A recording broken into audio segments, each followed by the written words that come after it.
Halo para pemirsa, kamu harus tahu. Apa kabar kalian semuanya? Semoga baik-baik saja dan sehat selalu ya. Nah, sebelum lanjut ke videonya, jangan lupa untuk disukai, dibagikan, dan dikomentari video ini. Silakan juga di-subscribe channel Kamu Harus Tahu ya. Ayo sama-sama bantu channel ini supaya bisa terus berkembang dan selalu bisa menyajikan konten yang menarik. Oke? Pada tanggal 1 September tahun 1939, tentara Jerman menyerbu Polandia. 2 hari kemudian, Inggris dan Prancis, keduanya sekutu Polandia, menyatakan perang terhadap Jerman. Perang Dunia Kedua telah dimulai, tetapi setelah pendudukan Jerman di Polandia, tidak ada pertempuran selama beberapa waktu. Periode ini disebut perang palsu, karena jelas bagi semua pihak bahwa segala sesuatunya tidak akan berakhir di sana. Pada tahun 1940, prinsip politik luar negeri Belanda adalah netralitas, seperti yang telah terjadi selama 1 abad. Belanda menghindari terlibat dalam konflik internasional dan hanya akan memihak ketika diserang. Strategi ini bekerja dengan baik selama Perang Dunia Pertama, yakni Belanda tetap netral dan perang berlalu begitu saja. Oleh karena itu, pemerintah Belanda berhati-hati untuk tidak mengambil sikap resmi terhadap situasi di Nazi Jerman. Belanda tidak ingin menimbulkan permusuhan.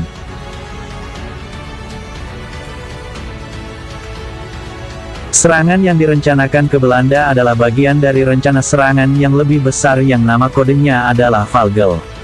Tujuan Jerman adalah untuk menaklukkan Prancis. Jerman ingin melewati garis pertahanan Prancis di perbatasan timur dengan melewati Belanda dan Belgia. Pendudukan Jerman di Belanda juga akan mencegah Inggris mendirikan basis operasi di daratan Eropa. Jerman berencana untuk mengalahkan Belgia, Belanda dan Luksemburg dengan membuat mereka lengah dalam serangan cepat yang disebut Blitzkrieg.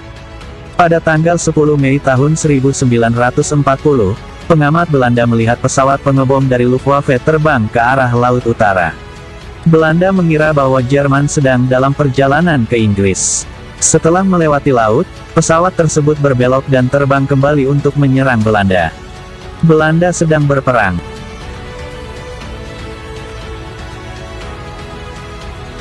Pengebom Jerman menyerang lapangan terbang militer dan barak di sekitar Den Haag.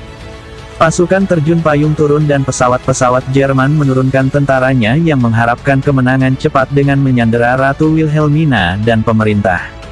Namun usaha itu gagal berkat perlawanan sengit pasukan Belanda dan blunder yang dilakukan Jerman. Pasukan Jerman juga menyerang Belanda di selatan. Di sana pasukan Belanda meledakkan jembatan untuk memperlambat kemajuan Jerman.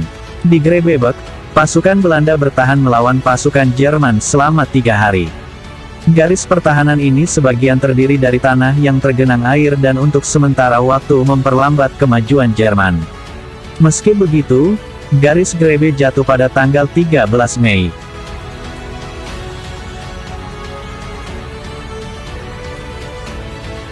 Rotterdam telah menjadi tempat pertempuran sengit sejak awal serangan, tetapi Jerman tidak berhasil merebut kota itu.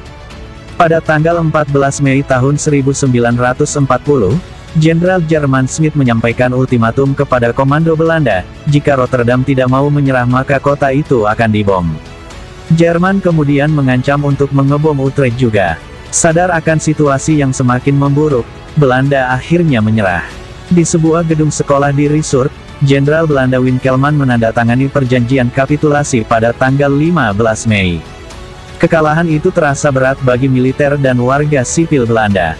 Setelah Belanda menyerah, Jerman memasang pemerintahan baru pada tanggal 29 Mei yang dipimpin oleh Komisaris Reinhard Seyss-Inquart, seorang Nazi Austria. Setelah Belanda ditaklukkan, Belgia, Luksemburg dan sebagian Prancis segera jatuh ke tangan Jerman. Kemenangan cepat meningkatkan popularitas Hitler di Jerman. Banyak orang Jerman menganggapnya sebagai kompensasi karena kalah dalam Perang Dunia Pertama. Pada musim panas tahun 1940, hampir semua Eropa Barat berada di bawah kendali Jerman.